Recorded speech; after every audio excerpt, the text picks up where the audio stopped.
So keep dropping your questions in, and then right after my presentation, I'll go ahead to answer them because I won't be here for the full session. So yeah, thank you for the opportunity. So I would like to go ahead and share my screen.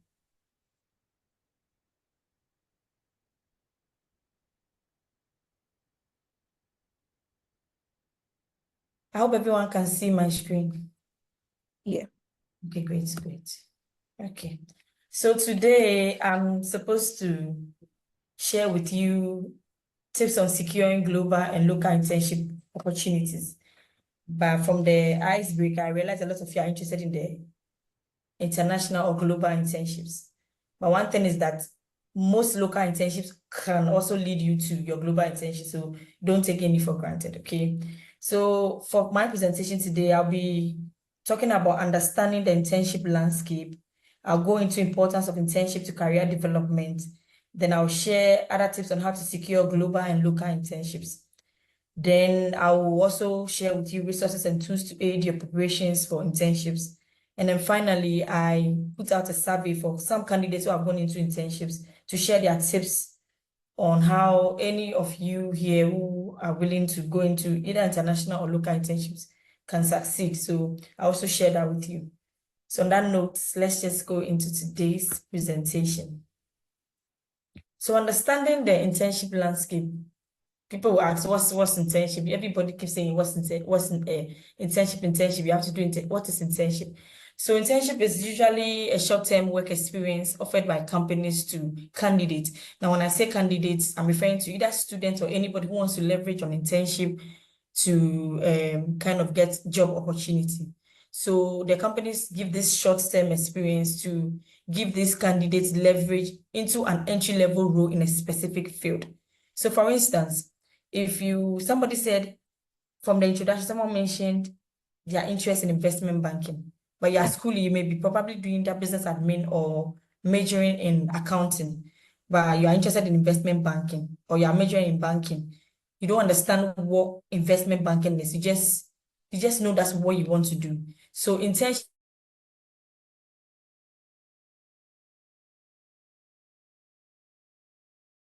2 weeks, sometimes it's 1 month, sometimes it's 2 months, 3 months, have that experience with people in that field. So you kind of have, is my network breaking? Because I see your internet is unstable.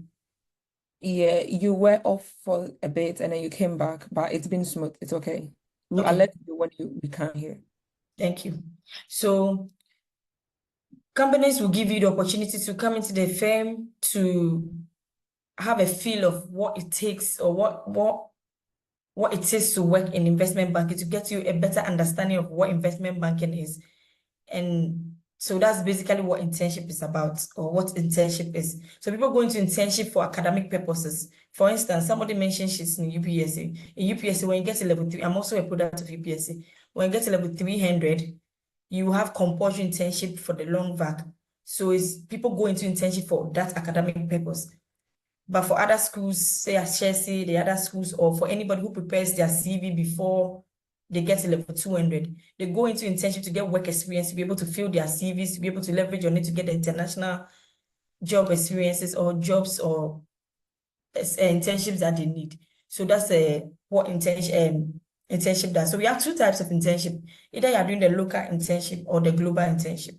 Now, local internships are the internship done in the candidate's home country. So if you are from Nigeria and you're on vacation and you go ahead to do an internship in your country, that's a local internship. But the global internships are the internships done in the foreign country to gain foreign experience, to have access to foreign exposure and all that. So then again, if you're in Nigeria, you come to Ghana to have internship in any firm in Ghana, you're having a global internship. So global internship is not just the London, the UK. If it's out of your home country, it's a global internship.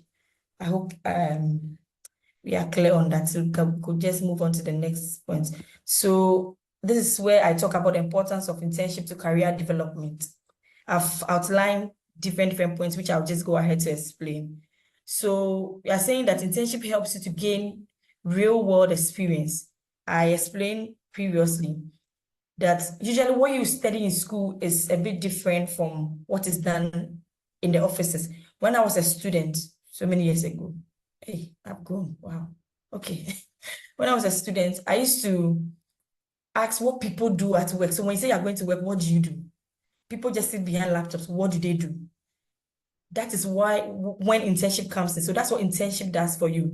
It helps you close your mind on that the question, what do people do when they go to work? What is expected of them? When you have access to any internship opportunity, it will help you to be able to apply the knowledge you're learning in school onto the real world and to understand what is expected of you. So if somebody's here or on this call and the person studied marketing, you realize we talk a lot about consumer behavior or the 4 Ps or any of that. So when it comes to the workplace, we don't necessarily talk about 4 Ps. We don't say consumer, we don't really go into those details.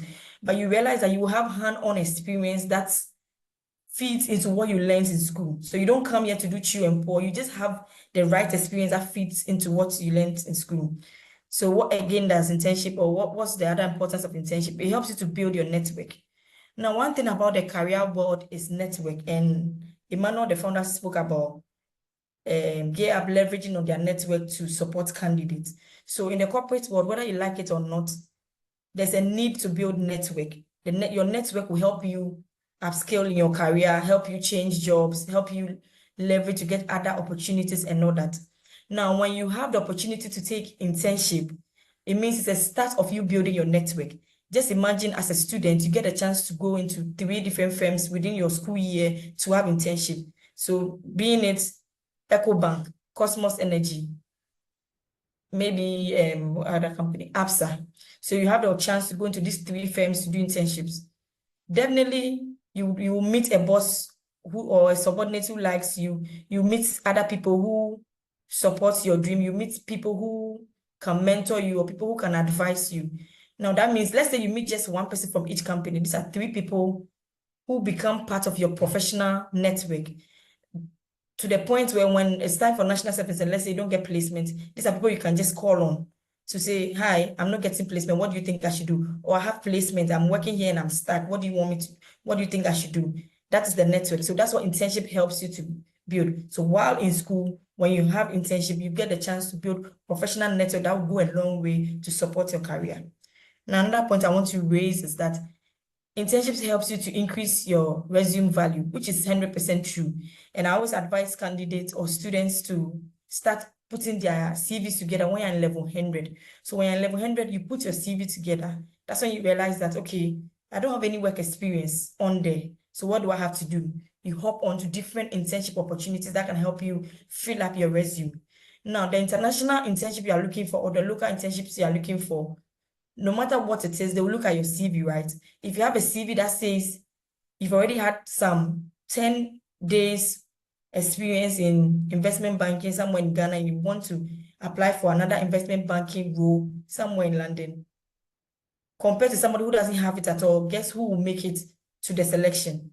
So internships help you increase your resume value, whether you like it or yes. So that's one of the points I want to raise.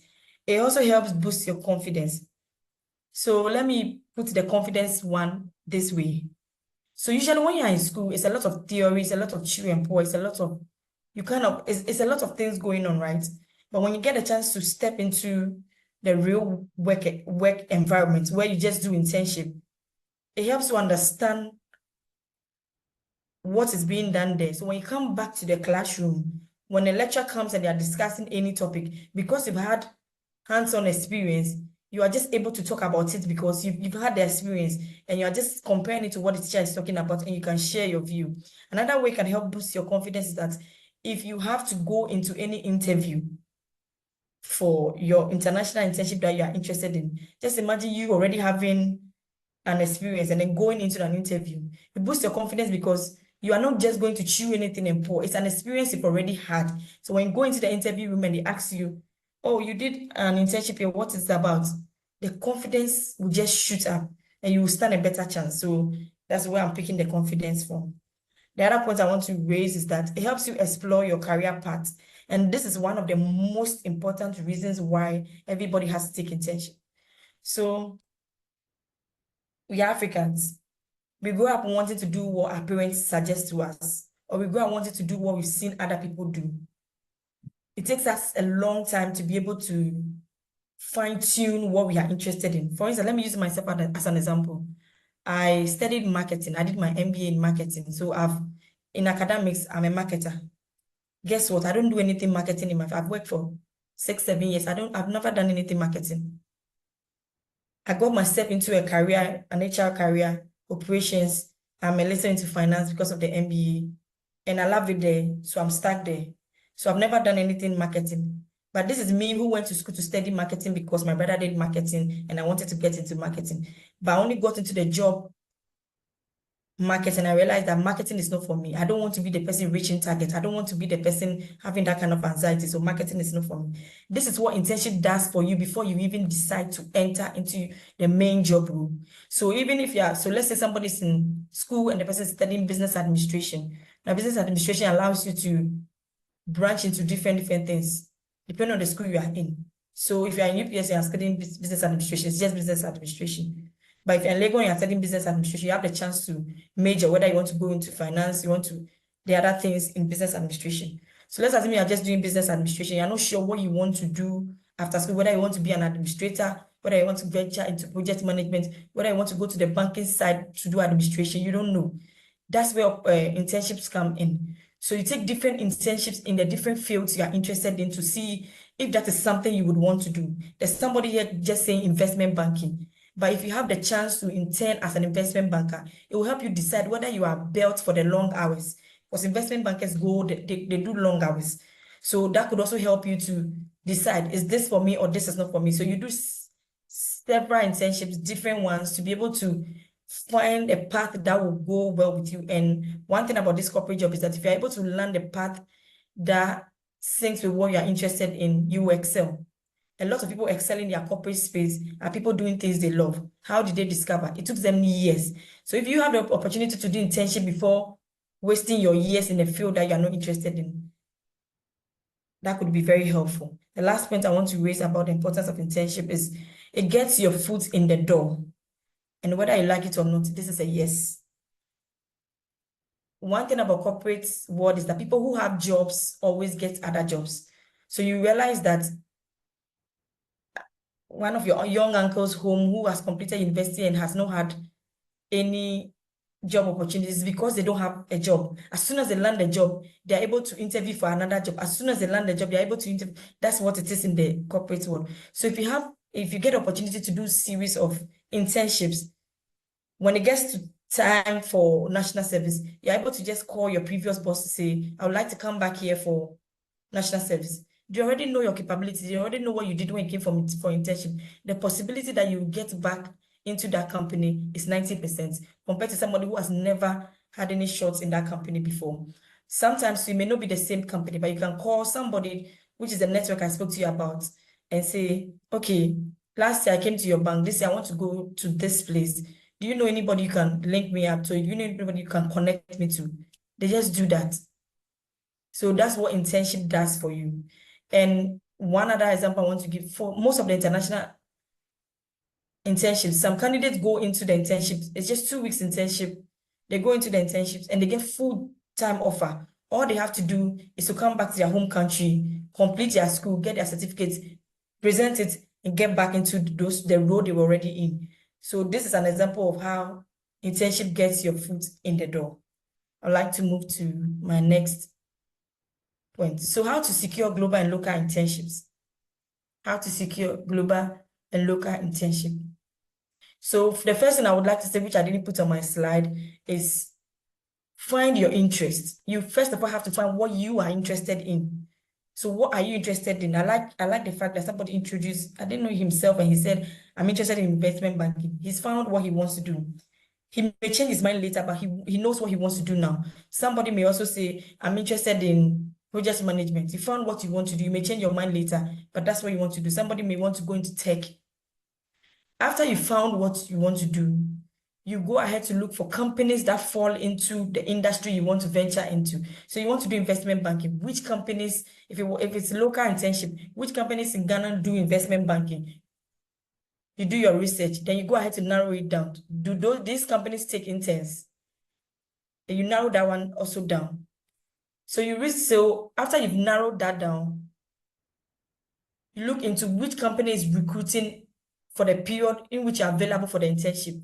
And that's where you go on to research on. So this is more like going into to research on the company. But before you research on the company, you need to know what you're interested in to be able to research on different companies to narrow your interest down. Now, the reason why I will encourage everybody to research on any company they are applying for any role in is because nobody wants to employ anybody who is not interested in them. So you don't want to go into an interview and you're asked, what do you know about this company? Or why did you decide to intern here? You don't know anything about the company. No matter how long the interview takes after, you will not make it. So that's why you need to go in the research about the company, find out if it's a company that, because you don't want to also build fake fantasies. You want to work in Cosmos Energy. You want to go into the oil and gas sector, or you want to work in Tallow. Does Tallow take interns? Yes or no? If it's a no, it helps you to move on to find other oil and gas companies that will take interns instead of you just staying at one place fantasizing about Tallow. Do you get it? How to secure global and local internships again. You need to build your skills. So every point is built on the other. So when you're able to research on the company, you realize that, so the company is asking for interns. What does the company expect from interns? What skills do they expect you to get? Then you build on the skills they expect you to get before you come into your interview, before you even go ahead to apply. So you believe that you want to apply for internship in level 300. You want to apply for Bank of America internship in level 300. What specific department in Bank of America do you want to apply for? You do your research very well. What are they looking out for from candidates? So you are already in level 200 or level 100 and you're researching about Bank of America. So this is a period where you use to build your skills to be able to stand out when you do your interviews, right? Then there's another thing about craft your application. So application comes in when after you've done all your research, you've put together a very good CV, you have the skills that is needed by the company, and then you put together a very good application. So we say customize a resume to highlight your experiences, your skills. Another reason why you have to build your skills. Another reason why you have to prepare your CV. And for every role you're applying for, make sure you're customizing your CV. Because nowadays, sorry. Okay, good. So nowadays, HRs receive a lot of applications and there are tons of AI tools we use to screen candidates' CVs, right? So if we put out a job description to say we need an intern who is this, that, and you put together a CV that doesn't have any of those things, no matter how good your skills are, you'll be cut off. You will not make it to the first round. So that's why it is important to tailor your CV to meet what a company is expecting of you. I'm not saying go and lie, but there's a way you can craft the CV to meet what they are expecting, right? And you're expected to write a compelling cover letter. It's not every company that asks for cover letter. But as somebody seeking for internship, job opportunity, entry levels, and all that, have a written cover letter down. So that whenever it's time to just submit a cover letter for an open application, you just go and edit it to fit into what the company is asking for. And then again, leverage on your professional network to review your application materials. Don't just put in an application and rush to submit. Even if you submit on the deadline, you won't be, if the deadline is today, 12 midnight, you submit today, 12 midnight, you won't be penalized.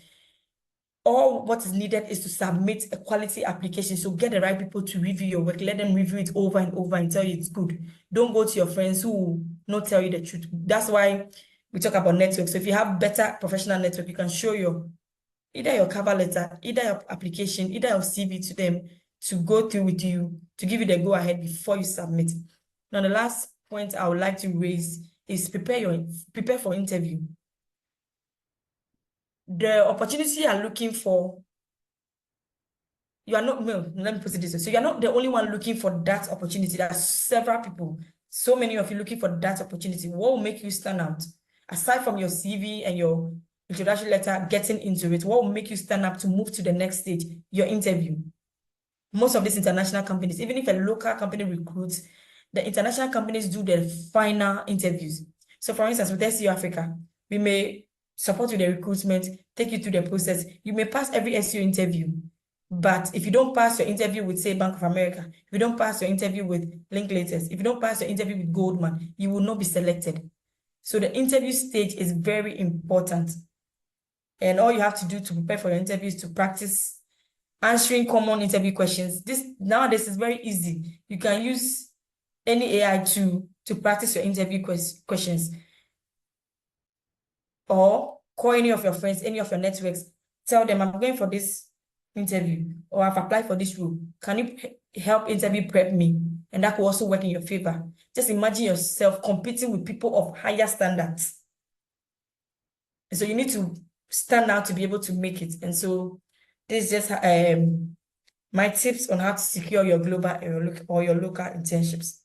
I'd like to move on to the next point. So with this slide, I'm not going to present on this slide, but if you have the chance, you can see my screen. Can you take a picture of it? So these are tools that you can leverage on to help build your skills, to help build your communication skills and all that. So I have books, I have skills development app, online courses and workshops. These online courses and workshops can be, after you study them to the point where you can talk about them, you can write them on your CVs. That could help you stand out. There are journals and news outlets you can read. That can also help you build conversation. If you want to go in for interviews for international internships, you need to be up to date with what's happening internationally. And these news outlets could help you to speed. So kindly take a picture of this slide. And then if you have time, just leverage on it to find a way to support yourself. I hope it helps. If everybody's done, I would like to move on. Let me just give it 2 minutes. And it's 2 minutes. Thank you. Okay, so when I was given the topic, I was like, okay, it's been a while. I don't know how candidates are preparing nowadays. So let me just ask people who have gone into our recent internships and find out what tips they will also share with you. So they may not be here today for their presentation, but they've also shared their views with you to help you. So Kelvin is saying that be composed and communicate effectively. And I believe he's focusing more on the interview side. So when you go for your interview, be composed and communicate effectively. Kelvin is currently in Goldman Sachs. So if he's saying be composed and communicate effectively, he knows what he's talking about. And I believe he's really hammering on engineering students, on the sciences students, because mostly our engineering students and all that, they are a bit laid back. So in order to secure internships like that, you need to be a bit extra than any other engineering student. And he's saying you should be composed and communicate effectively. Marilyn is also saying, understand the role that you are applying for and prepare diligently for it. I've already spoken about it. Don't just be surprised. Don't make it look like somebody pushed you to just apply for the role. Understand it, read about it, go to their website. You can even look for other people who have been in those roles and speak to them. Go on LinkedIn, you'll find them. Go into their DMs, speak to them. They will help you get a better understanding. Some can even go to the extent of organizing a one-on-one call with you to kind of break it down for you. Follow Gear Up. Gear Up brings those people on board every single time. You can hear from them to be able to also build, to understand what the roles they are in and how to also get yourself in there. Oh, she also said, speak to people who have gone through a similar internship role. Okay. Need I say more? Eunice is in Jeffries and she says, be confident and be prepared. Never go into any international interview or even local interview unprepared. You will not make it. And your aim is to make it into the internship. So go in there prepared. Said, get advice from those who have gone ahead. 2 people are saying that. I'm supporting them. We are 3 now. So yes, get advice from people who have gone into such roles before. They could help you fine-tune what you are thinking about. Another person is telling us, so she is in Bank of America. She says, ensure you have your CV or essay reviewed by at least 3 people. I'll say 10. Get your CV, get your essays reviewed by as many people as you can, not your friends. Some of you give your essays and your CVs to your friends and they copy the same thing and apply for the rules. It won't help you in any way. Give it to people who are Judith, it's true that now that's what's happening. It's that they are all using the same AI tool or they are sharing among themselves. It's just a whole lot happening in this generation. Baba says, be yourself and be willing to learn. So sometimes, right, let me share an experience with you. So many years ago, when I was applying for my SEO opportunity, I wasn't so sharp when it came to the maths calculation. I hated those questions. What is this times this? What is this? Why? Why are you troubling me? But when I went into my interview and they asked me those questions, I made a lot of efforts to try, knowing very well I didn't know the answer. But I was trying, I was making a lot of facial expressions showing that I was trying to do the calculation. And companies like people who are willing to learn, like people who are willing to make the effort. That's all I think Baba is saying, that be yourself, be willing to learn. Because when you prove that you are willing to learn, they will take you on board and teach you. Companies don't expect you to come in fully prepared to launch a deal or anything. No, they just want people who are willing to learn, people they can impact into to be able to support them. So I think that's just it when it comes to the internship success tips from our 2024 interns. Do I have more slides? No. So this is where I bring my presentation to an end. If anybody has any questions for me, kindly feel free to share. Thank you so much, Sally. I know I've gone through internships, but I wish I knew some of these things before going through mine. Absolutely beautiful insights. Thank you so much from, where you started to even giving us people that have, gone through the program, gone through the internships, their experiences and their advice. It drives it even more home, some of the things that you have shared. So thank you so much. There are two questions that have come in. One is asking that, can you recommend some AI tools to use for preparing for interviews? Okay, I would ask you to, yeah. Thank you. So I'm not so much of the AI side because I'm an old school person, right? But even though I'm trying to get myself into it, that's why I recommended sites that I think has helped for the years past. But you could use is it GTP, GPT, whatever it is. GT, right? I always get it wrong. You could use that. You could just go in to say, hi, I'm interviewing for this role. Can you help me with questions? He'll ask you, or even you can ask it to give you questions and answers, and then you practice. I think somebody shared a tip. I don't remember who, but there's a side where you can. It's one of Gear. I think it's Shadrach. There's a side where you can interview prep with chat G. Whoa. Yes. Thank you. You can interview. Yeah, you can interview prep with that AI site. So you can just go in there to use that too. But one problem with it is that now HRs are clocking that all, you see, it's like buying peg to senior high school. When you go to town and you find a peg that you think looks good, so when you buy it, nobody will steal. By the time you get to school, everybody has bought the same thing. So just as you go there to use those tools to prepare for your interview, that's what somebody will also do. So if you don't take care, come into the interview, your answers you are giving was the answers given by the previous interviewee, and that goes against you. So it's a bit tricky. It's best if you use human so that you don't have an idea what the AI is saying, so that you and somebody you don't know from Adam will not duplicate answers to jeopardize your chance. That's just my advice. It happened for this year's, all our programs we did this year.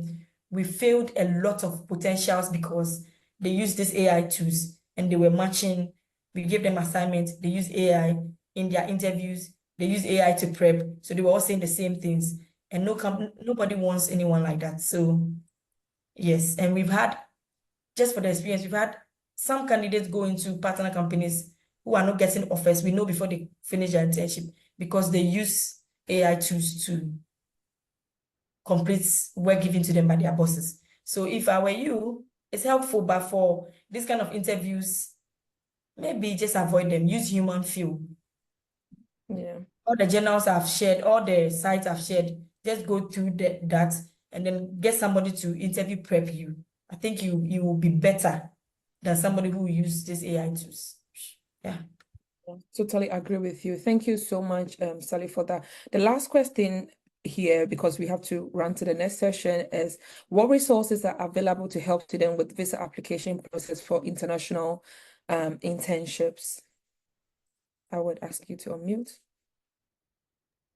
I believe Judith can even help you here. You don't have to do anything. Everything will be done for you. You'll be Yeah. supported heavily and massively. But make sure you have your passport. Nobody will support you to get your passport. You need to get your passport and the rest will be handled. No Uh, stress. You don't have to yeah, thank overthink you. about it. No stress. And even Yeah. nowadays, if the company candidates are going for the international internships and they don't have money for accommodation. I don't know if your time there was accommodation paid, but now the accommodation is not paid. So candidates have to pay their own accommodation. If you don't have money for accommodation, SEO goes ahead to even pay for them. So the international companies, they support the Africans as much as they can. So when it comes to visa, blah, you don't have a problem. You just have to have your passport, pass your interview. The rest, you'll be sent every document you need. Guess what? You will not be denied. So the visa one is not an issue. All you have to do is to get into the company, get the intent, let them say congratulations. That's all. You are there. Yeah. Thank you very much. So all you need, guys, is get yourself sorted in terms of prepare. Leave the visa application process, the processing to the banks, and the companies that you're going to apply to. Let them have to worry about that, but make sure that you have got, what you need to succeed for them to want to take you on board. We've just got 1 more minute, and there are two questions that have come up, but I'll take just one. One is, this is Chris. What could be some reasons students still fail the international interviews after passing the SEO interviews? So Ask the question like what? what could be some of the reasons students still fail the international interviews after passing all the SEO interviews? So I believe the person is asking about, when they transition from SEO to, let's say, Bank of America, why would they fail on that side? Okay. So we don't consider that as failure, but just the fact that you don't make it to the final number to you will be a failure, but we don't consider that as a failure. So I think what happens is that some people have the SEO system clogged, right? Mm.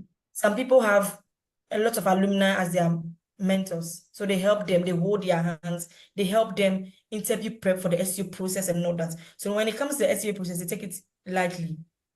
But when it comes to the international firm one, they go there because they've not had any hand holding, they struggle a bit. And so if the company wants to take 40 people, we are going to give them about 50, 55, 60 to interview to select their 30.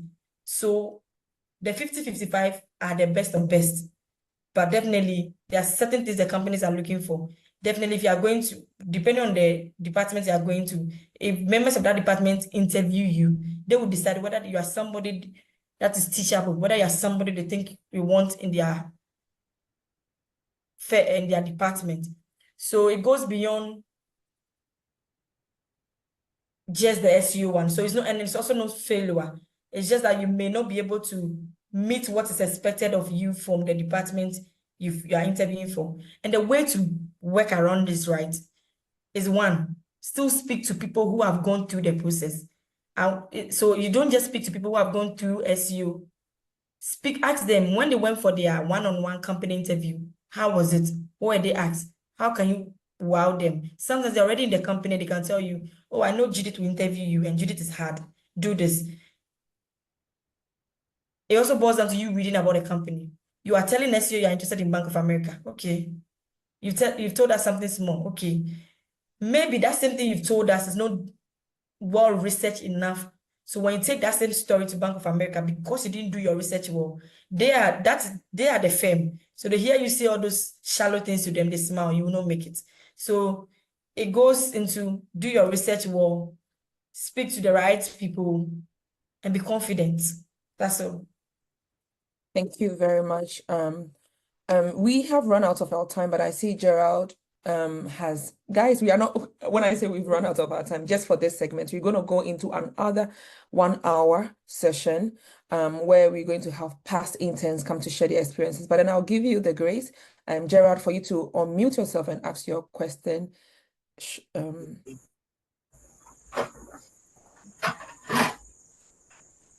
Hello, good evening. Good evening. This earlier and Miss Sally said something about networking and asking people about people who have already been in the internship field you are about to go to. I wanted to ask her, how do you get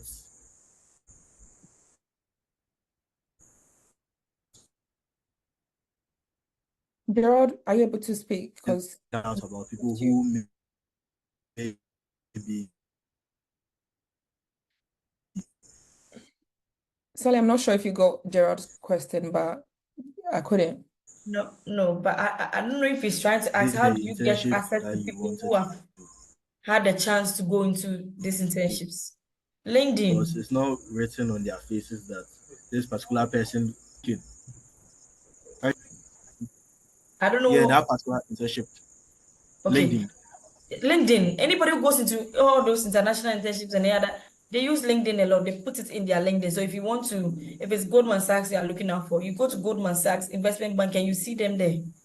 And oh, that's like another thing I'm saying. If you follow GitHub, GitHub brings them on board. Today, GitHub is bringing about 3 or 4 of them on board who have been through these international internships. And that can help you kickstart your conversation with them. After today's call, you could slide in their DM in LinkedIn to say, oh hi, I was on the call. I was on the same call with you where you shared your experience, blah, blah, blah, blah, blah. I was happy. I wish you could also, then you ask your question.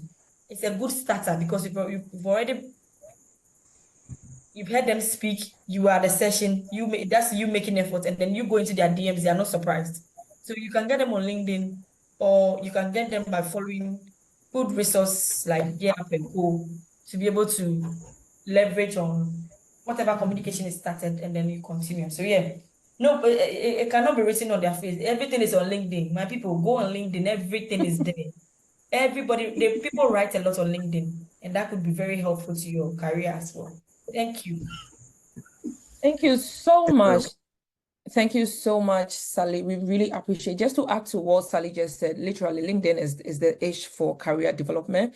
And what I tend, outside of sessions like Gear Up, where you probably would meet with some professionals that come here, like what we're doing today.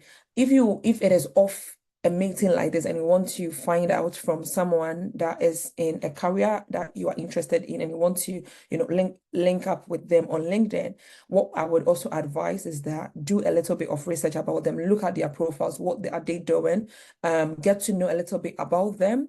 And then also what you can do is that what you are interested, the area of conversation, make sure that you are prepared because most of these professionals are super busy. So you wouldn't want to go in. I've got people that chat me, I would respond. I most of the times I dedicate time for that. But you ask me a question, someone comes in and say, "Hi, Judith." The person expects that, okay, I come back to say, "Hi, Judith," hi, the person that is speaking to me, and then now goes on to say that, "How are you doing?" And then respond as though I'm chatting on WhatsApp with someone that I know. It doesn't work like that on LinkedIn unless you've built a connection with the person for a while, and then you guys have gone, your relationship has grown to that level. But if not, don't go with it. Go, be precise, be prepared. Like go, okay, hi Jude. I've been looking at, just like Sally said, I want some guidance on this. I've been looking at this. I have taken courses in this. I want to find out if you think this is the best, something like that. Just don't go blank, expecting that the person or fills in the blank spaces. Also, don't go in with the mindset of as though it's a WhatsApp chat because maybe that moment I just had to pop on LinkedIn. And this is what happens most of the times for them.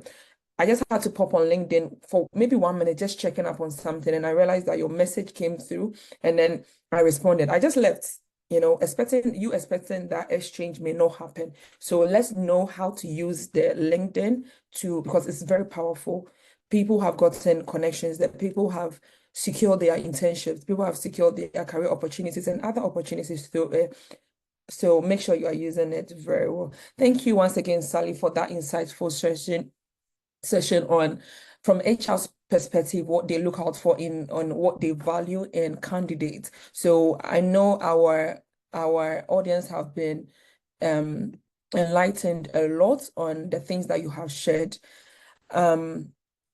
We are going to go straight into our Q&A or panel discussion. At this point, we are going to have some analysts that have gone through all the companies that you have mentioned, and some that you on the call, you are actually looking to go into.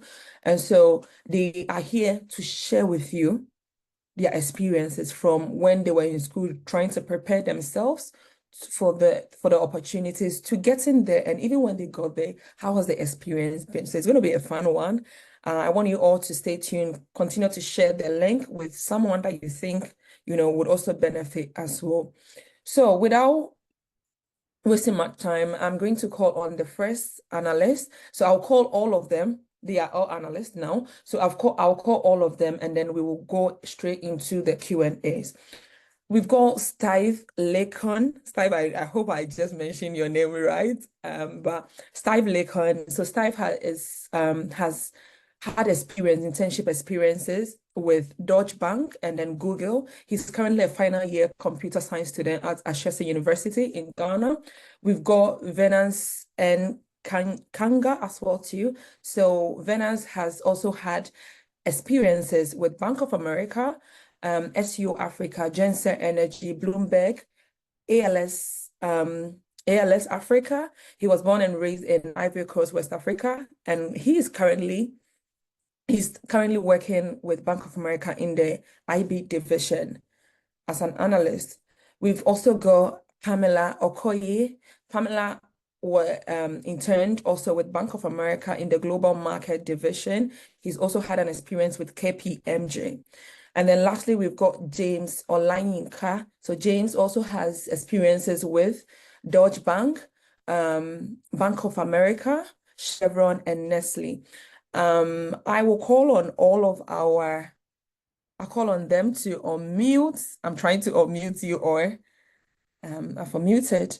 Please let me know once you can just say hi, Judith, to me. Or signal me so that I find you, because I'm struggling to find you or here. Hi, Judith. Can you hear me? Yeah, I can hear you, James. Trying to find the rest. If you are there, you can also help me as well. Pamela, yeah, thank you. Who else do I need to? Okay, they have raised their hands so I can see them. Yeah. No, instead of me wearing my glasses, I'm like, it's okay. only Pamela that has raised her hand. Maybe Style if all of you can raise. yeah. Okay, sure. Then I can mute you, ask to unmute. Who else? We have Venance. Venance should be there, and then Steve as well. Yeah, please raise your hand so that you come to the top, and then I can ask you to unmute easily. Pamela, I did the ask to unmute, but I don't know if you've been able to unmute. Okay, yes, good. I have. Okay, good. But don't mute again. If you mute again, I'll have to do it again. So yeah, right. Sorry and about then that. I have to do to control the noise. Venance is not. I saw Venance at some point. Yeah, Venance is here. Okay, I can ask Venance. Venance, I've asked you to unmute. Yeah, and then I think has Steve been unmuted as well? Steve has already been unmuted. Steve has been unmuted. Venance has been unmuted now, and Pamela has been unmuted. Perfect. Thank you so much, Emmanuel. Thank you, everyone. Hi, my dear panelists. Let's get a little information about you. So tell us about yourself, other than what I have just said, some interesting things that we need to know, our audience need to know about you. So I'll start with James, and then we go to Pamela, then we go to Steve, and we go to Venance, like that. James has been muted again. James, can you raise your hand so that I can unmute you? Like, raise your hand so that you come to the top, and then we can see you easily and unmute you. Okay. Yeah, please don't mute yourself again if you unmute you. Yeah. So let's start with James. Good evening, everyone. Can you hear me clearly? Yeah. So thank you very much for the invite. So my name is James Olanyinka. I'm a recent graduate of University of Ibadan, and I studied industrial and production engineering. And I have interest in big data and strategy, basically using data to improve processes and operations. Yeah, and I'm glad to be here. Thank you, James. We'll go to Pamela. Hi everyone. My name is Pamela Okoye, and I am in my final year. I'm studying mass communication at the University of Lagos, Nigeria, and I'm very passionate about finance. And I've just been trying to get to know the different divisions within finance, try to like build on my knowledge on it. And very recently, I'm also very interested in data. So for me right now, this is a very much learning phase for me. So I'm just trying to pick up on as much as possible. Yeah, so put simply, that's me. Interesting. Thank you, Pamela. I go to Steve. Hi everyone. My name is okay, some people call me Steve, others Steve, so whatever works is fine. So Steve Likane, and I'm currently in my final year at Ashesi University. As Judith mentioned, I had opportunity to intern at Google and Deutsche Bank, and I'm currently an incoming software engineer at Bloomberg as well. So yeah. Okay, that I didn't know. Thank you for highlighting that. And I'm not going to call you Steve again. I'm going to say Steve. I thought, the way you had mentioned, you had spelled it. Well, thank you. I will go on lastly to Venus. Hi everyone, my name is Venus, as pronounced. Um, I'm originally from Ivory Coast. As presented earlier, I'm currently working at Bank of America in the investment banking division. And before joining Bank of America, I was in Ghana, so quite familiar with the Ghana environment, especially with Sally. And look forward to answering all your questions that you may have around investment banking career and how to make it pull out the process. Definitely we'll have more conversation and happy to answer your question. Thank you. Thank you so much, everyone. So we will just get straight into the first question. And also just to mention that this was a thorough thought through, selection, because they all have got different backgrounds. So James is data engineer, Steve is software engineer, Pamela has experiences in global market, and then Venance has experience in investment banking. So the first question I'm going to ask, I would need, responses from all of them based off their experiences. So what specific steps did you take during your university years to prepare you for the internships? So I'll start with Venance. Yeah, thanks. I will say, first of all, I would say thank you for organizing this event, because this was my main tip to secure an investment banking internship. So to give you a bit of background, before doing investment banking, I had to do a few research to understand how the industry work and who work in the industry, and how can I prepare myself to get into the industry. And that was during COVID period. So most of the things were online, and it was easy to find information online. So a few things that helped me was seeing global schools, global universities, organizing event for their students. So I usually sign up because everything was online, Facebook or Instagram, or they were sharing the event. So I usually sign up for the events, their own event, and then I usually attend the event and learn with the students, have some workshop with the student as well. Of course, I'm doing some call they asked us to present ourselves like this. So they know I'm not from the school, but I end up being part of like kind of the student. And sometimes it was mostly 10 students or 20 students, and we're sharing the same experience and giving us case study to work on. So that helped me a lot to get familiar with the recruitment environment, seen as well as I wasn't that beyond because I was learning the same thing from students from maybe Harvard or other American universities, and I feel like we have quite similar issues. Like they're not so advanced compared to us, or we are also not too beyond compared to them. It's something that we can learn. So that helped me to build my own confidence. And beyond that as well, there were some workshop that we used to participate in as well with those students as well. So people from their school, let's say the alumni, come to kind of challenge us with interviews, some mock interviews that we're doing. So that those things helped me quite a lot. And definitely we had like SEO in the first they used to have like some training as well that I participated in before I joined SEO as well. So to not be too long, definitely I have more tips than that, but like to not be too long, I'll stop here. But basically, I know someone introduced that point in earlier during the call. I believe it might be Judith or Sally, and I wanted to emphasize on it and how that can help everyone on the call. Thank you, Venus. You know, when you are speaking, to some, I even got a lot as intentionality. You knew you were so intentional about what you wanted, and so you were looking for opportunities like even sessions, you know. You mentioned you participating on a similar thing like what we are doing today, and that opened you up for the opportunities. Thank you very much for that. I'll call on James to also share his experience on how he prepared himself towards in university towards that. Yeah, thank you very much, Judith. Yes, so first thing I would say is probably we as students coming from Africa, we probably have a couple of more efforts to put in due to like the geographical location that we currently have on the world map in order for us to get some of these global opportunities.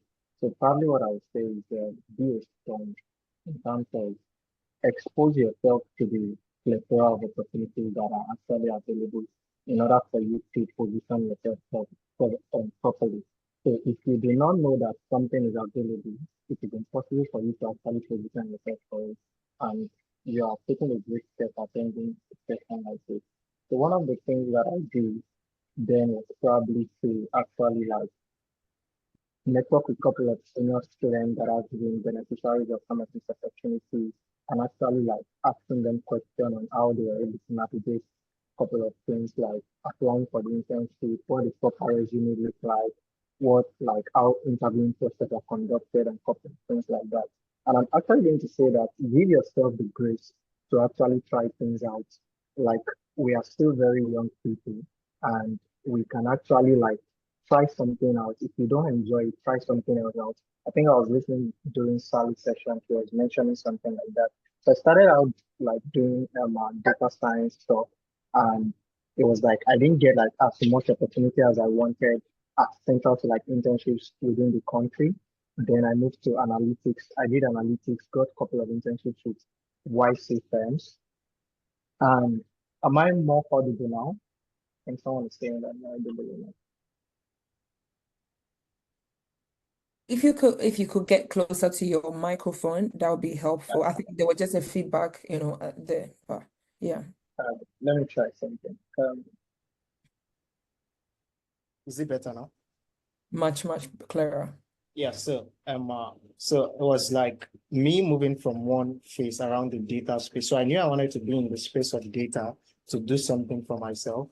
And it was just like navigating it and maximizing each of the opportunities that come my way. So I did not start out working or interning with a global firm. I was working with a couple of Y Combinator firms central to analytics in Nigeria. I did a couple of other small internships that require me to also like build my skills before I got my first global internship with Nestle, then with Bank of America in the global operations division there. And it's just like keep improving yourself, keep trying to learn one or two things and try things out. See, oh, I did this finance internship. I don't think I'm plugged in for this. I want to go into audit. I think I want to go into management consulting. And you have the luxury of time to actually say that, oh, this is not what you want to do. And you actually want to reiterate and reinvent yourself to do that thing. So probably that's one thing that helped me actually like trying different internships out and actually knowing that, oh, this is what I enjoy, this is what I don't enjoy, this is what works for me, and this is what doesn't work for me. And another thing I'll probably say is try to build mastery. Mastery is a very big word, and and probably like what I'm trying to say is that if you pick a craft, be excellent at it. If you say you are doing investment banking, what are the things that you have to know in investment banking, right? What are the basic foundational things that you have to know? Grind yourself in that area and be excellent at it. If you are doing analytics, build mastery in those things. Don't just like, say, oh, because social media is saying this, LinkedIn is saying this, this like intentionally like build mastery in those skill paths in order for you to be relevant. And at the end of the day, you can know how to talk, but if you don't actually have like the skills and the competencies that are required, you are going to go in there and you're going to actually screw it up. So those are just two things: network as much as possible and actually build mastery in the frontiers of your craft. Yeah, thank you. Thank you. Absolutely spot on, James. Thank you so much. Build mastery in whatever your interest is and network as much as possible. You are too young to not take chances. Please take those calculated chances. Thank you, James. I'll move on to Pamela. Pamela, in your view, how did you also prepare yourself in university? Okay, so I come from a non-finance background, so it was quite different for me. My interest in finance started somewhere around 2022. Yeah, 2021 ending actually. And we had this COVID break. I was at home and I wanted to try something outside mass communication, which is my actual course of study. So I started to try setting things out. I was taking a lot of virtual internships. I was taking a lot of online courses. And then I came across CFI. Most of you might know it. It's like they have certifications like FMVA, so things like that. And I took a couple of their certifications and I was like, okay, I think finance is interesting. But then I also understood that finance is very broad and I have to specialize in one area of finance, right? So I think for me, I started speaking with people, I started reaching out to people, and I was also trying out different divisions. At that time, I joined the Finance Society in my school, so it was really helpful. We had different divisions. We have different divisions within, so I was like trying out the different things. Okay, what does investment banking entail? I was speaking to people. Venus was even one of the people I spoke to at that time, if I remember correctly. I remember setting up a call with him, trying to get to know about investment banking, what the bank does, what does it entail, and he was really helpful. So I would say reach out to people, network. I spoke to a couple of other people as regards, okay, what exactly does investment banking entail? What exactly does market entails? And after I went through 3 or 4 different paths within finance, I felt like at that time I found markets very interesting, and I said I was going to pursue it. So as regards pursuing my internship, I think the moment I realized that it was global market, at that point I already realized that I really wanted to work at Bank of America or global firm at least. So I started planning of months before, the beginning of 2022, if I remember clearly. I started planning my internship process. I was applying to local firms. I was refining my CV constantly. I was writing cover letters constantly, ensuring that I'm giving it out to people who were more advanced than myself in the profession, and they would look through it, they'll make corrections, I'll edit them. So it was I started planning early, and I would say for anybody who is applying to internships, start planning on time, because you don't want to plan 2 months to the internship, you don't have your CV ready. 2 months to the application process, you don't have your CV ready, you don't have your cover letter ready, you haven't spoken to anybody, you haven't started practicing having mock interviews. These things are very important because they are going to build your confidence. There's a level of practice that you would have gone through that you literally cannot flop it. Even when you have questions that you did not necessarily prepare for, somehow, because of the line of or the level of preparations you've had, it will just feed into it somehow. So just practice so much, keep practicing, speak to people. And that's what I did. I did a lot of local internship. They really helped me. I interned with KPMG, ARM, which is an asset management and finance firm in Nigeria, and Meristem. I had worked in a lot of firms, and they were really helpful because then I was getting hands-on experience, and I was taking online courses, I was speaking to people, I was actively engaging in my school finance society. So if you happen to have a finance club in your school, it would be nice to join it, because it will really help you with not just the knowledge, the network. You speak to people who are more advanced in your line of study, your line of profession, the career you want to pursue. So just speak to people, prepare, just keep practicing, practice your behaviorals, practice your technicals. They help a lot. So yeah, that's pretty much it. Thank you. I think one of our calls, there was something that we were saying a lot that you literally said it today. If you fail to prepare, you are really preparing to fail. So it's so important that you do it. And most of the times when opportunity meets preparation, what happens? There's success that would follow that. So you need to make sure that you're putting in the work. All of them here have put in the work to be where they are at. None of them said it was on a silver platter, but then it was, workable. They work at it and they were able to get there. Pamela, thank you so much. Those same on the same question, I will take from Steve, knowing that you have also a different background to every other person. How did you prepare yourself for the software engineering position in the firms that you have worked with? Okay, thank you very much, Judy. So for me, the first thing I would say, like, be very intentional about like what you want, because like generally that's what motivates you and leads you to like the right path to getting what you want, right? So joining like university for my first year, I was like very, very intentional about where I wanted to be or where I want to reach by the time I graduate. So I try to like figure out what are the things that, or what are the places where I can get like information to lead me to where I want to be. I think this platform, like the fact that most people are here, really shows that they know what they want and they're looking for the right resources, the right mentorship to get what they want. So unfortunately for me, I didn't see like much of this by that time. So I was mostly like checking like platforms like YouTube. So thank God for the internet. So like YouTube, I'll see like other students probably like maybe not necessarily in Africa, maybe in UK or US that like are doing this internship, and then they talk about the experience and things. And just watching this the experience, or I learned a lot of things about like what does it take to get here, how is the interview like, and those kind of things. So like just exploring and following other people's journey really helped me as well. So that's one thing that worked for me. And another thing also, like when we talk about these internships and like these opportunities in generally, if you're in a school, I don't know about like how other school works, but in Ashesi, for example, like school pressure, like there's a lot of school pressure, and then the academic workload is like a lot. So some people are like, oh, how can I work? Because you need projects or you need internships to be able to like build your CV or your portfolio to apply for these roles. So for me, what usually works for me is like I take my academics project like very seriously. So if there's like, let's say I'm taking a technical course, let's say Introduction to AI, for example, and then at the end of the course you have like this project where you have to build something for, to be graded. I'll just go way beyond like the scope of what is needed for the project. So I take it more like a personal thing and use it as a project actually for my portfolio. So doing that, I kind of get something for me personally and then something for the school as well, which means I'm going to get like a very good grade because I went beyond what is expected of me. And at the same time, I build myself like have like projects for my CV. So that's it. Another very important thing is I think James mentioned that, and pretty much all of us here mentioned that, like don't try to skip steps or like just want to go to like this global internship first.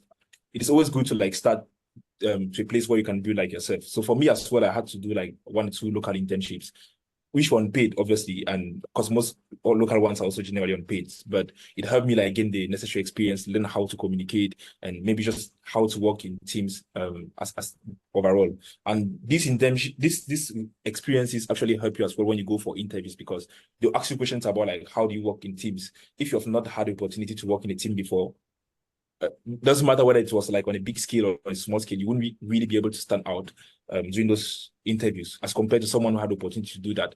They'll ask you, okay, tell us about the project you've worked on and maybe some of the challenges you face. How do you go around it? Those kind of things. So you should be able to have like these previous experiences before if you want to be able to like really make good use of the opportunity that you have. So for me, that's really what worked for me. And yeah.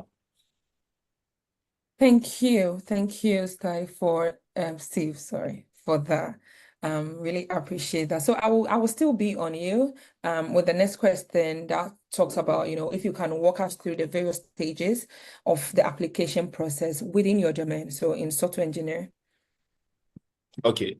I don't know if I should focus like, because when you talk about pure tech companies, let's say Bloomberg, Google, it's very different from like banks. So whether I should talk for both of them or like just like for banks, I don't know. I think it will be good that we have a feel of both. Yeah. Okay. So generally for like for banks, I'll start with that. The application is if they are European banks, let's say Barclays, HSBC, Deutsche Bank, what you have to do, like after you submit an application, you take like this cognitive assessment test where there's like math, memory things, patterns recognition, those kind of things.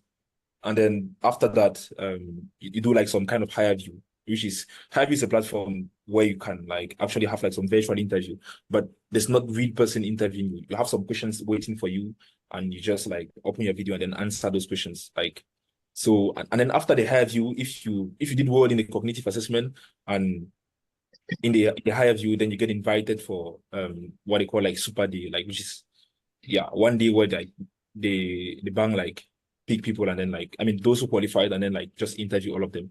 And generally you have to do like so they're like the interview is divided into 4. There's like a technical interview where they just ask you general question about like your computer science background kind of or knowledge for foundation, like, and then like they say more like a system design kind of interview where they give you like a case study and then you walk them through like how you go about like solving a particular problem or something. And then the 2 other parts are like more like behavioral interviews where you ask what actually like competence-based questions and like more like just your behavior when working with other people. So for the banks, that was my experience. But then like, yeah. And for like American banks, you have to do also like you have to do like a coding round, right? Some kind of hacker round. For those who have like technical backgrounds, I'm sure they know about that. Like there's this platform where you go and then there are like some coding questions waiting there for you, and then you just have to solve them within a time limit. So it is also part of the assessment. So yeah. But now for like pure tech companies, it's a bit different. So you submit your CV, and if you pass the screening phase, like if your CV makes it to like pass the screening phase, then you get invited to a couple of rounds of interview, which are generally purely tech rounds. Like you have to code during every single round. So the first round, like generally it's like it can be from 2 to 4 rounds depending on the company, and you do like these coding questions. If you're also like not very familiar, there's this platform called LeetCode where you can like have a lot of those questions there and you can just practice them. And most of the questions generally come from that platform, or at least they are very similar to what is there.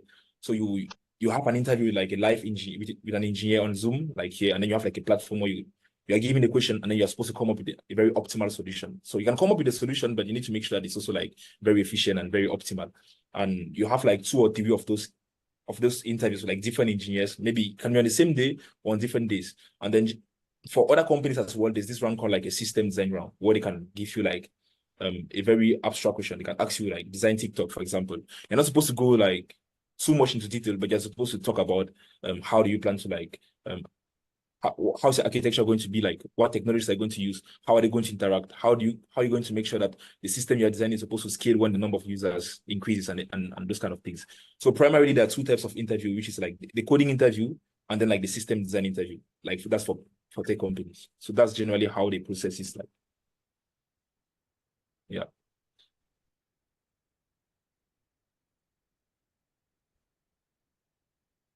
Judith, I think you're muted.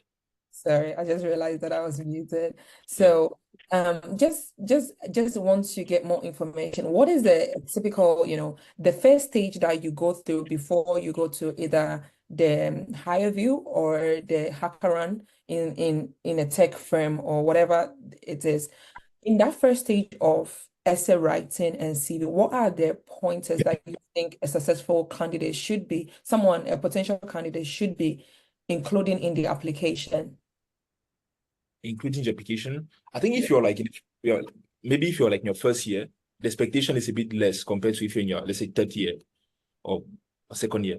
So if you're in your first year, I think like just showing that you are maybe actively engaged in like things on campus, let's say like clubs in your domain. So if it's finance, like some kind of finance club, and then what you do there, and maybe some projects. If you're in tech as well, it maybe hackathons or like just clubs, CS clubs on campus as well is going to help. And then like just personal projects that you've worked on, because maybe your first year you don't have the opportunity to really work on like an internship before, right? So yeah, but if for other people, yeah, at least like a minimum of 1 internship can really help, because it is more like you are coming already with some kind of experience already working on local internship, so it can really come in handy as well, especially for the interview part, because you have really something to talk about with the person interviewing you. So yeah, those are things I think like can really stand out on your CV. Yeah. Yeah. Thank you very much, Steve, for that. Pamela, did you want to say something before I ask you your question? Oh no, I just wanted to tell you to please unmute me rather. Okay, that's fine. So I'll go to Venus. Venus, I would unmute you now. Venus, can you also walk us through the application process or the various stages for IB, for investment Yeah, bank? yeah, definitely. I would say the first thing is to do, I mean, many people will say the same thing. They call the homework. So the homework is, I think Sally mentioned that during the call, is that you're not going to wake up like 2 weeks before the application open, and then you're going to submit an application and IB, and you believe that you're gonna easily make it. Not because it's too hard, it's not really hard per se, but because you need to understand how the industry works, you need to understand how your body language should match what the recruiter is looking for. And those things are things that you really train over time. Like you have to do with your friend, you have to do with your siblings and stuff, you have to do in your camera. So I would call this part like the homework, right? And then the application process itself, you will start with submitting the application, your cover letter, which is not a normal cover letter. Most bank will ask you to submit something about like 250 to 300 words, where you can directly write on their website. So if it's Bank of America, you're definitely going to kind of post it on the website, and submit your resume. So you submit your resume, should be 1 page in black and white, no picture. And then yeah, those are material you need to submit, and also you have to submit your grade. So this is something that during the application people don't really feel it, but then when you get the offer and then you have to be at the bank, you can easily lose your offer because you submitted the wrong grade. There's something called the background check where they go to your school and they ask you to kind of provide all the materials. So they ask your school to provide them. So you have to make sure that you submit the best grade. I mean, the most accurate grade that you can defend if someone asks for it. So this is kind of the admin work, and then you get to the application itself, where after submitting all this information, if they believe that you are a good candidate, they invite you to have like something called the eye view. So the eye view is like there's a video interview there, the video on a web platform where question mostly be like around 5 questions. They come in and they ask you basic questions about yourself. Why do you want to go to this bank? Um, why do you want to go to this particular division? And what do you know about the market? What do you know about like the division? Something quite basic like that. But then the AI or the technology is going to read so many things about like your body language, your your behavior in front of the camera. They're going to take every single data on that camera and then kind of charge you in addition to the information you're giving them. If you pass that, then you're going to have a first round interview with an analyst or an associate who will come to kind of ask you quite similar questions. Tell me about yourself, why banking, what do you know about banking, what's your previous experience and stuff. If you pass that round as well, you go to the super day. The super day, some bank will do in 2 rounds where you have like one interview, another interview for another day. Bank of America mostly does it like in one day where you have one interview in the morning, another interview in the afternoon. One interview will be like with the senior manager, will be quite more basic, tell me about yourself and stuff. And then the other one will be a bit more technical. They pop up this case study, or sometimes they send you the case study before the call, but then they send you a case study with like a case scenario where one company is trying to acquire another company, and they send you asking the question if it makes sense, that it makes sense and stuff. Speaking on it about like this in a call could be complex, but reality is not that complex. It's always you all go with like how much you prepare before you go, and who you reach out to, what did they tell you. So for context, for instance, if you're applying to IB and then like you reach out to the wrong division and then they have never done this process before, they will not know that, okay, this is how the case study should be supposed to be, right? So no matter how smart you are, but you never hear about it, you kind of struggle. But then if you reach out to the right person who have been going through the same process, they exactly tell you, this is how the case study is going to look like. These are the type of question that they're going to look at, and then you can start preparing yourself for this type of question. So I would say those are my case advices, but if anything, definitely my LinkedIn is open, and also I'm on the call, so any question you can ask me. Okay. Thank you very much, Venus. I'll go to James. James, I know from your just knowing you, I know you started off from the time I knew you, it was from operations, so banking operations to now data engineering. What would you say was what was the let's talk about from operations, the application process, and then now getting into so with the data bit that you were doing, I wouldn't want you to talk about the application processes, but what are the opportunities for someone that is data enthusiast if they're looking to go into a data role? What are some of the roles that they should be looking for? Yeah, thank you very much for the question. So, for the I think for Bank of America operations application, it's pretty much like what Venance and Steve has said. So you have like the application where you fill your basic information and you submit a resume. But what happens most times is that people do not take like this basic application filling as important as possible. So you are going to see like an information that, oh, we review application on a rolling basis, right? So what they are trying to say is that if you submit early, you probably would get called for your higher view early. If you submit in the middle, if they still have some slot open, you get called. And if you submit at the end, if they still have some slots opened, you get called. So it's really like you don't want to say I'm submitting late and you don't want to say you're submitting too early, right? You just want to be like right on time and make sure that you're putting in the best application.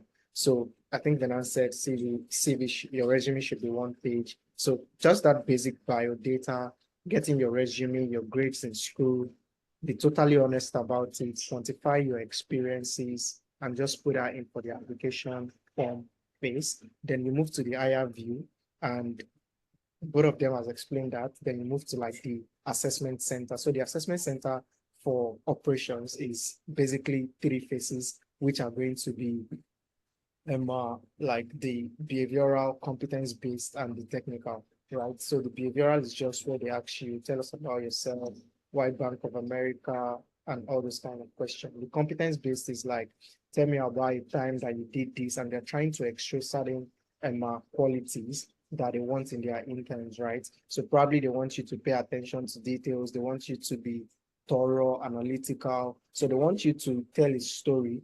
And I know you'll be familiar with the STAR approach, which is situation, task, action, and results, in order for you to quantify your experience and pass across some of those qualities that they want to see.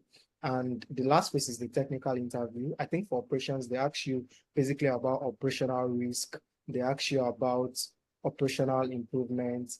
I got like question about process improvement and how that kind of like relates to some of the things you've done, some of the things you claim on your resume. So they are literally going to pull your resume and ask you a couple of questions about those things. So if you were actually capping on those resume, you are going to get caught. Like the person on the other side, not that they did that particular thing with you, but they can easily see through the fact that this person is just like shitting their way through that particular thing they put on their resume. So you want to be true as much as possible, and you want to be able to defend what you have on your resume. So that's pretty much like it. I am Steve, intern in Deutsche Bank. So I think he has explained that bit of like the technical aspect. So you have like the system design, the core technical one, which is like you literally get asked technical question on a call. So you don't get to program anything, but they get to ask you like, so if you're in the data track, so for that one was like TDI, which is Technology, Data and Innovation division. So for Steve was in technology, I was in data. So our question would be a little bit different, right? So if you're in technology, it would be more software-based, software development, front-end or back-end based. If you are in data, you get question around databases, data architecture, you get question around analytic softwares, you get question around basic simple data structures and all those kind of stuff. So you want to practice from some of the resources that Steve has mentioned, using LeetCode, Akramka, and a couple of things like that, and be able to articulate what you're trying to communicate and ask clarifying questions in order to buttress more. So yeah, so that's pretty much like it. And for data opportunities, and is a vast landscape whereby there's a technical part to it and there's a non-technical part to it. So like in companies like Bloomberg, for instance, they have non-technical data professionals who are called like data specialists, right? And basically what they do is that they understand the entire data process and they just like ask for data requirements. They are some sort of like business analysts, but specifically niche to the data industry. So they are not very vast in terms of programming and a couple of things like that, but they understand like the data jargons, they understand how like each and every bit of the requirement of the data process works. They understand the analytical part, the data engineering part, and the data science part, and the analytical engineering part, and they know how these things piece together in order for like everything to work. They know where the right data is. They know the right people to talk to. So they harmonize the team, but they are not really like core technical people. So they are called data specialists. We have the data analytics, which is basically they actually convert raw insights into, raw data into insights in order to drive business decisions. So we have the data engineering people, which are basically people that build like pipelines that the people in the downstream. So they are mostly in the upstream. The downstream people are the analytics and the data scientists that consumes like this data that comes from that pipeline in order to drive decision. And the data scientists just build model on that data that comes from the pipeline that the data engineer provides in order to actually like make informed decision. So, but like don't get worked up by like the different rules. Just understand the underlying concept of the fact that the world of data is converting jargons in terms of raw data into meaningful insights, and know the part that works for you. If you're somebody that likes to work on the back end, you don't want to be seen, probably analytical engineering is something you want to consider. You want to consider like data engineering.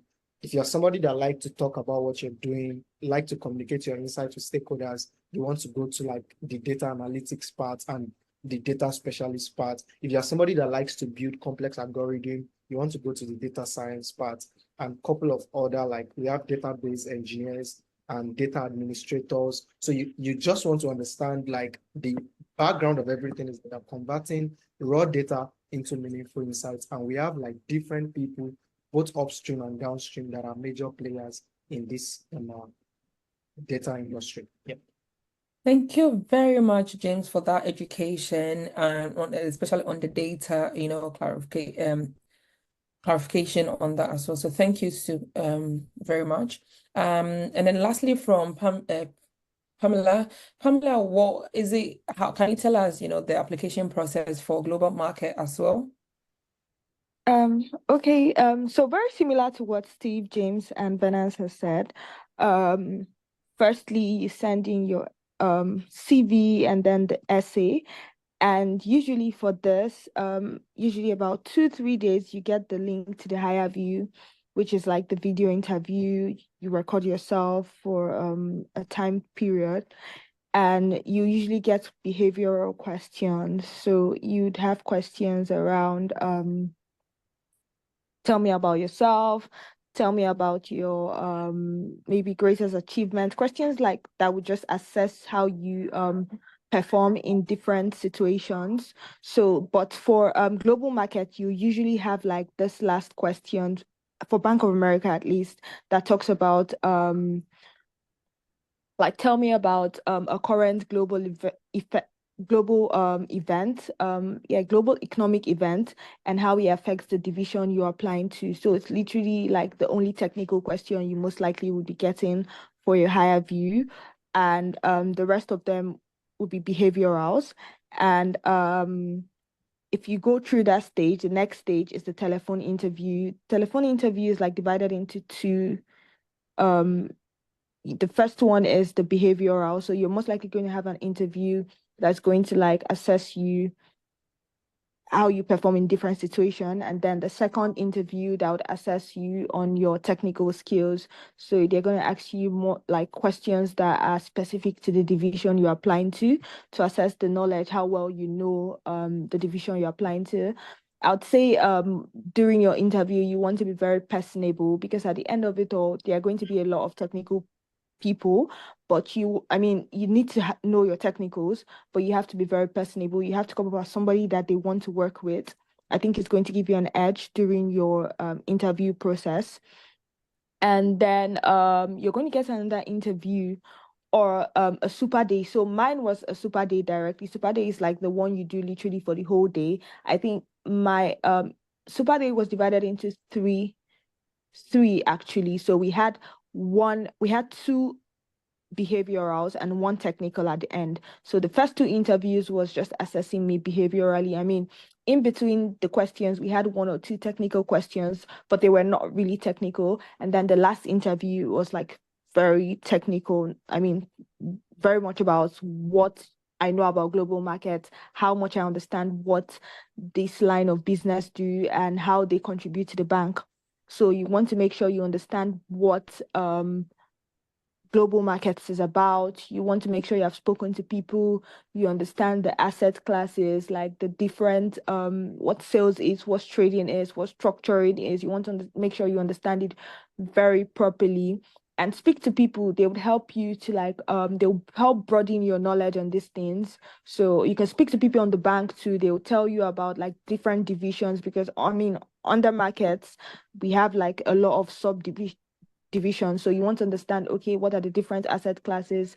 How exactly do they function within the banks? So yeah, I think that would help you. Thank you. Thank you so much, Pamela, for that. This is the point where we've expounded so much on the common questions. So I would just be, because of our time, the rest of the questions, it will be to, individuals instead of sharing it amongst all of you. So I'll take from you, Pamela. I know we have mentioned earlier, we had mentioned a lot about, we've mentioned a lot about networking, reaching out to people. Networking can become sometimes, reaching out to someone you've never spoken with, never had any connection or interaction with, can sometimes be nerve-wracking. What would be your, how would you advise someone that is looking for an opportunity like this to approach networking and building connections to help them in opportunities like this? All right. So if it comes to like from a general point of view, I think somehow you'd approach networking is by being genuine. I mean, it doesn't always have to be, oh, I'm coming to you because I want something at the moment. So try to build genuine connection with people. You could reach out to people not because you think you need their help today, tomorrow. I mean, sometimes on LinkedIn, I reach out to people who I feel like, okay, this person has a very interesting profile. It would be nice to know this person. I don't necessarily want like help or whatnot. I just reach out to you. Oh my God, I really like your profile. I think it's very interesting. And I would like to keep in touch. So once in a while, you keep up with these people. I mean, most of these professionals are very busy. You don't want to bombard them with texts and things like that. But once in a while, try to keep up with them. If you see they are doing something interesting on LinkedIn, you could congratulate them. You could check in on them once in a while. I mean, somewhere along the line, you might want their help. And obviously, you have to come clean at that time. But like, it doesn't always have to be, oh, I'm going into this relationship because I want to get something. It could just be a genuine connection. So when you're approaching network, I mean, if you have like, let's say you need advice from somebody, obviously you could go into their DMs and then tell them, okay, hi, I think your profile is interesting and I would like to know so, or just like directly. I mean, if it's something you think you need right now and you think that the person will be would be very helpful, then I'd say go that way. But if it's not something you don't need something right now to reach out to people.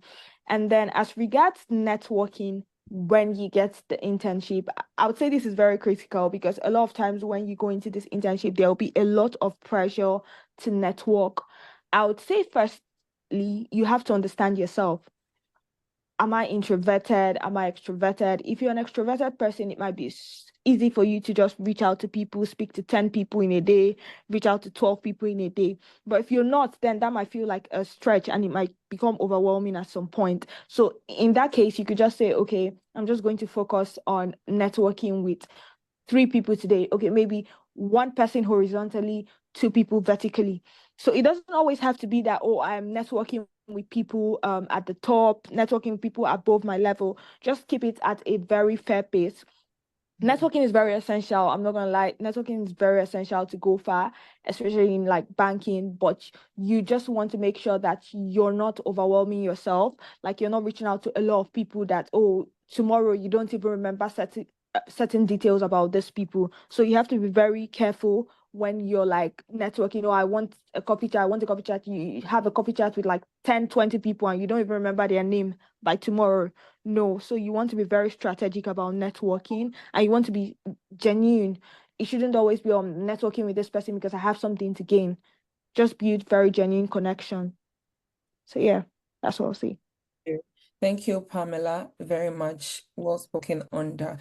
Steve, I want to ask, there are some misconceptions when it comes to this global internship. Some people think it is possible, some people think it is not possible. Seeing all of you think that it's possible. Some of us have gone through the same process, but what do you think are some of the misconceptions that students usually have when it comes to internships? And how do we clarify them? I think that would be great. Yeah, I think one of the biggest misconceptions is probably that you need some really outstanding profile if you want to apply to any company, right? Because you tell someone, who I'm planning to apply for this company, and they'll be like how? Or you want to apply for NASA, for example.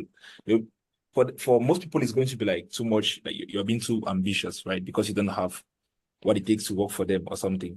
But generally, they don't really look for this internship. They don't want for you to be like a perfect candidate or you come in knowing like everything you need to know before being there.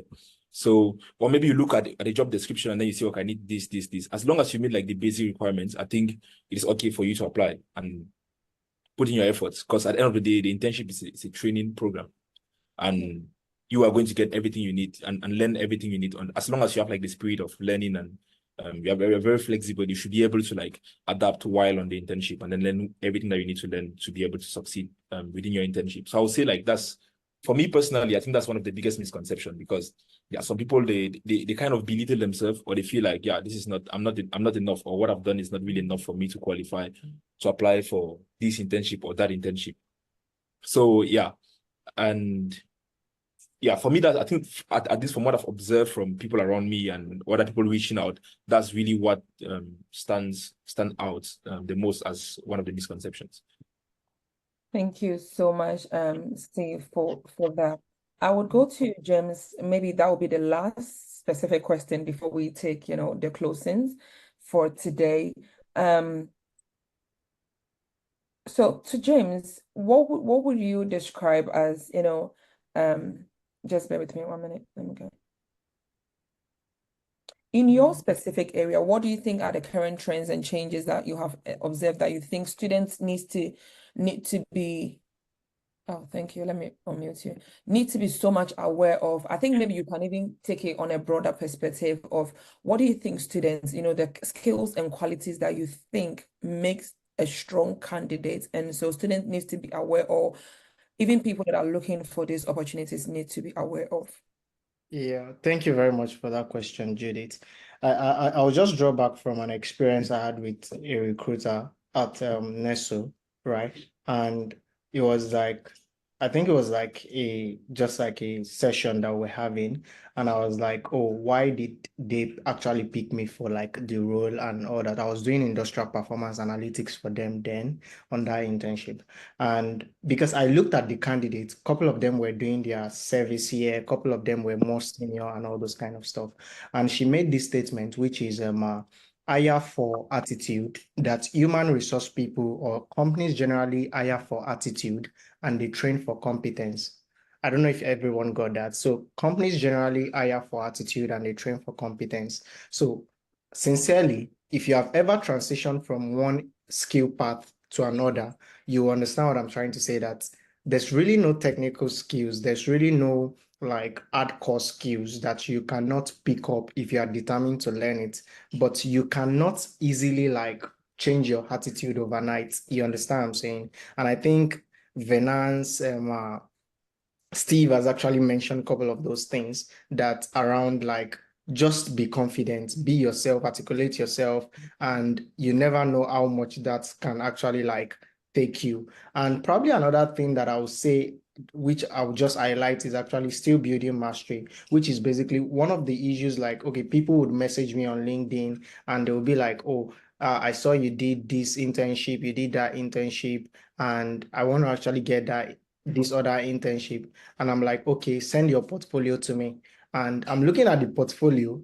If I'm the recruiter, I don't know what I can do with that, sincerely, right? And I'm like saying, oh, you should actually build this project, build that project, or try to do like an internship in your home country, since you are still in 100 level. Then 200 level, you are coming in stronger. Then I'll follow up afterwards, and the person is still on that same spot. So there's no really like this internal drive. And that's one thing that I'll probably say to everyone here, that we should cultivate that internal drive and like being intentional and saying that, oh, by the end of my undergraduate years, I want to do 2 global internship and I want to do 2 local internship. I want to do like multinational internships. And you actually start asking the question that the distance between where you are and where you want to be then becomes the learning. So it's like, you know that you want to get 2 global internship, you know that you want to get 3 global internship or 2 multinational internships, but that's a destination, right? You do not currently have what it takes to get to that destination. So then what happens is that you begin to now reimagine like where you currently are to where you want to be, and use that as a learning journey in order for you to get what you want. So that is one thing that I would probably still say, which is basically in the lines of building mastery. And mastery is not like a big thing that you have to be the best person in that particular stuff.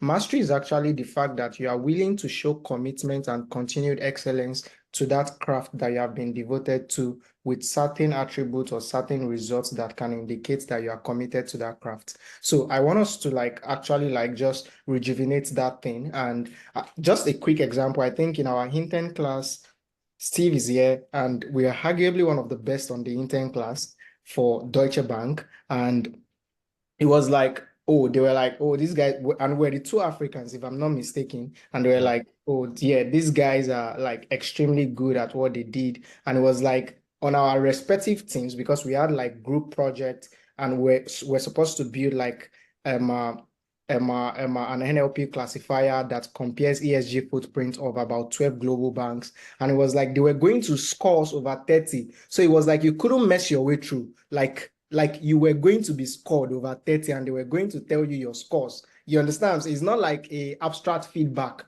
right? You are going to be saying you scored this over 30, you scored this over 30 in such a way that you can use to know how you actually perform. So if you are not good at your technical skills, if you are not good at your communication skills, if you are not good at the things that you ought to do, it's surely going to show at the end of the internship, and it's going to count in probably you getting a return offer or not. So I just want to say, let's build mastery. We are Africans and we are classified by grit, and that's one thing we want to bring to the game, even beyond our disadvantages. Yeah. Thank you. Thank you so much. One last fun thing that I'm going to ask everyone is usually we would ask that, what will be your number 1 advice? But today I'm going to make it a twin question. What will be your last advice to everyone that has been on this call today? And then also in your internship experiences so far, you all have been boiling. Let's be honest with you, been boiling with all these big firms. What has been the memorable moment for you in a very short answer? So 2 questions. One is, what will be your best advice to anyone on this call? And then what has been your most interesting or memorable experience in all these internships? Could be even outside of work fun. Yeah. So I'll start with James. Yeah. Okay. I think my one advice for you is enjoy the process, right? You might end up like going through your undergraduate years and you don't get like a global internship. It's not the end of the world. And it's like, it's a building block to where you want to be or where God wants you to be. So it's like, enjoy the process, like actively enjoy the process. And that's what really matters. And I think one of my memorable experience is not really like an event, right? And it's just after my graduation in June, and I was just looking back and I was like how I've been able to like emerge in terms of like what I know, the things I've done. And it's like, for me, it was like so good. And the people generally, like through those internships, I've been able to meet people like Venance, Pamela, Emma, Steve. And I think that's just one thing that I really enjoyed in terms of like the exposure is like the highlight of a couple of these internships I've done and meeting these people that I currently have in my network. Yeah. Thank you. So Pamela, So my advice would be to give it your all, honestly. If it's something you really want, then pursue it with everything you have. Be very resilient about it. Do not give up. I mean, like James said, it's not the end of the world if it doesn't come, but if you want it, pursue it like you really want it. Let everyone who knows you know this is what you want and you're going straight for it. Do not be scared. Do not look at it, oh, I'm not an analytical person. Don't make excuses. Like Steve said, I mean, it's easy to just look down on yourself and say that, oh, how would I get this? Thousands of people are applying. But no, you deserve to be there. You have a seat on the table. So just work really hard for it. And don't undermine your talent. Don't say things like, oh, I don't have the talent, I don't have the skills. Like we all know the saying that talent that hard work beats talent that does not work hard. So make sure that you're giving it your all. Don't undermine yourself in any way. As regards my memorable moment, I wouldn't say, just like James said, I wouldn't say there's like one thing that's like very memorable, but if there's something that I really admire that this experience has brought to me, it would be the people. I've had the opportunity to meet like very amazing people, like even the process, like getting up to where I have been, like the people I have met, they have been super amazing people. Like with them, they challenged me to be a better me.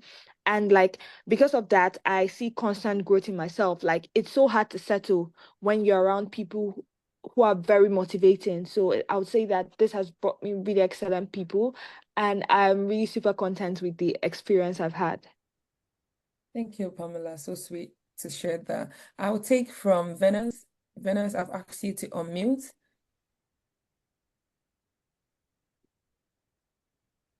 Okay, I'll try again. Okay. Yeah, unmuted. Yeah, definitely. I think James and Pamela cover quite a lot of the in terms of experience during the internship. I would say especially for investment banking, the no matter which bank you're going to, it can be a bit stressful because the competition is quite rude. But reality is like at the end of the day, people judge you based on like how friendly you are and your interest in that team. So don't see it as something that is not doable. It's literally doable and it's easy to do. You can easily achieve it. And the other thing I think we have discussed a lot in the call is don't stay in your small network and then trying to make idea that you cannot do things. You can do things. We are human being and we are born to we have this intelligence that allow us to do everything, right? Just kind of build a strong network of people that you can rely on. So if you want to go to banking, try to build a network of investment bankers and try to talk to them regularly so that you have an idea of what they're doing on a day-to-day basis and what the complexity of the work is. If you want to go to tech, same thing. Someone was talking about Acquirant, for instance. If you go and you want to go to tech and you ask a banker, like advice to go to tech, he will never tell you about like Acquirant. So very important for you to kind of build your network within the industry that you want to be in. And also don't be too hard on yourself. It's okay to fail once, twice. It doesn't really matter, right? Like the best teacher is your failures as well, right? But one thing I would say is that anytime that you have to, that's not my wish anyways, but like anytime that you find yourself in a situation where you fail, don't just close the door and go. Call them again and ask them for feedback. Most banks or most companies will definitely organize a call with you and give you feedback.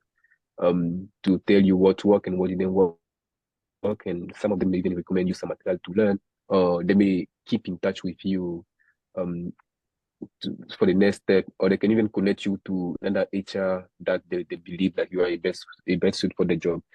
So to not be too long, and this might be the last point. I would say continue building your network. Don't be afraid of reaching out to people. And don't be too hard on yourself when failures come to your door. Just learn from it and continue applying. Thank you, Vince. Thank you so much for that. And then lastly, to Steve. Yeah, thank you very much, Judith. Yeah, so for me, I would say it's more like an intersection of what Vince and Pamela said. One advice that I would say is very important, or that really worked for me as well, was always be ready for the opportunity when it comes, and then like be very intentional about who is around you or your friends, right? If you want something and then you surround yourself with people that don't really, like, let's say, see in the same direction as you probably not go far compared to if you have people that who have the same vision as you, and you can hold your hand and go forward together. So for me, that's something that I've always been very intentional about. Right now, like most of my friends are doing what I do, maybe in different fields like finance, tech, and everything. But then at least we are moving like in the same direction, and we are generally there to encourage each other, like share opportunities because we are looking in the same direction. So I would say, yeah, don't be someone who wants something, but then you are like working or surrounding yourself with people that are going to limit you or not really encourage you to go towards what you want. So that's one thing.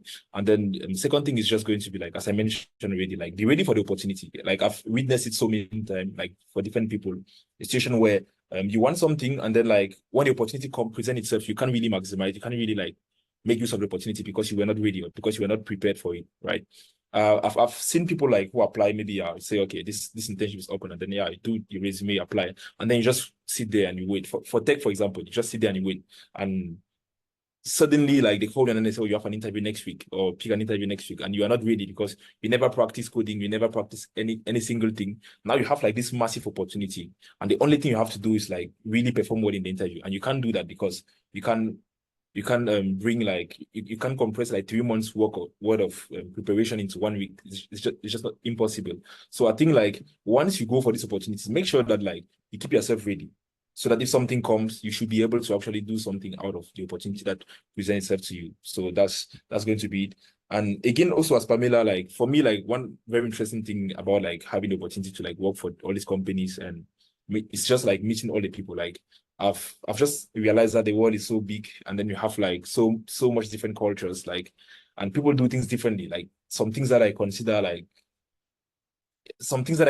a certain way, like when you meet another person, they consider a completely different way. So it's just very interesting to like meet like different people and then see how people think, and like the different values of people across the globe as well. So very interesting. Interesting, you say you have opportunity to learn other people's cultures as well. Thank you. Thank you very much, Steve. Thank you, James, Venance, and